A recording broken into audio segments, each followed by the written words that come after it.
তো দেখুন এখানে নিয়েছি আমি কতগুলো উচ্ছে। তো উচ্ছেগুলোকে আমি আগেই ভালো করে ধুয়ে নিয়েছিলাম দেখুন। তো এবার আমি উচ্ছেগুলোকে একদম পাতলা পাতলা করে কেটে নেব। তো আমি একদম উচ্ছেগুলোকে দেখুন এরকম করে পাতলা পাতলা করে কেটে নিলাম।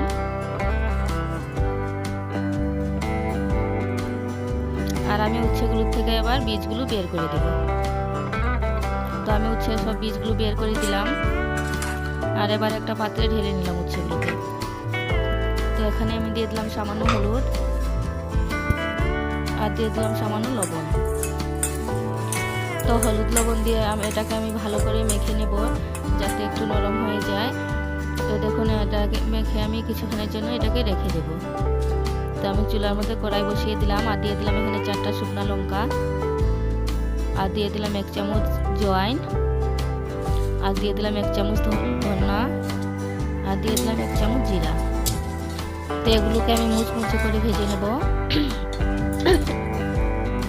তো দেখুন আমার এগুলো ভাজানো হয়ে গেছে। তো এবার এগুলোকে আমি নামিয়ে নিলাম। তো আমি এবার সেই কড়াই দিয়ে দিলাম সামান্য তেল। তো দেখুন এখানে নিয়েছি আমি সজনে পাতা। সজনে পাতাগুলোকে আগে আমি ধুয়ে বেছে রেখে দিয়েছিলাম। আর এবার এগুলোকেও ভেজে নেব। তো এগুলোকে আমি ভালো করে ভেজে নিলাম। তো এবার এগুলোকেও নামিয়ে নেব।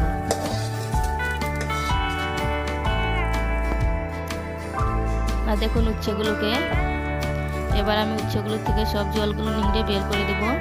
আর কতগুলো জল বের হয়েছে দেখুন।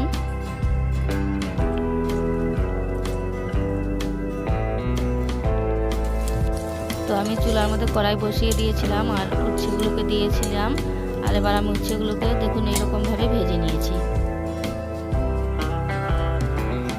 তো আমার উচ্ছেগুলো ভাজানো হয়ে গেছে। তো এবার এগুলোকে আমি নামিয়ে নিলাম।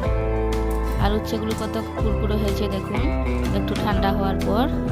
তো এখানে আমি নিয়েছিলাম 2টা রসুন আর নিলাম 3টা কাঁচা লঙ্কা আর ভেজে রাখা মশলাগুলো। আর দেখুন সজনা পাতাগুলো কত কুরকুরে হয়েছে। তো দিয়ে দিলাম সজনে পাতাগুলো আর এবার দিয়ে দিলাম উচ্ছেগুলো। আর এখন আমি এখানে দিয়ে দিলাম স্বাদ মতো লবণ। তো দিয়ে এটাকে আমি ভালো করে গুঁড়া করে নিলাম দেখুন।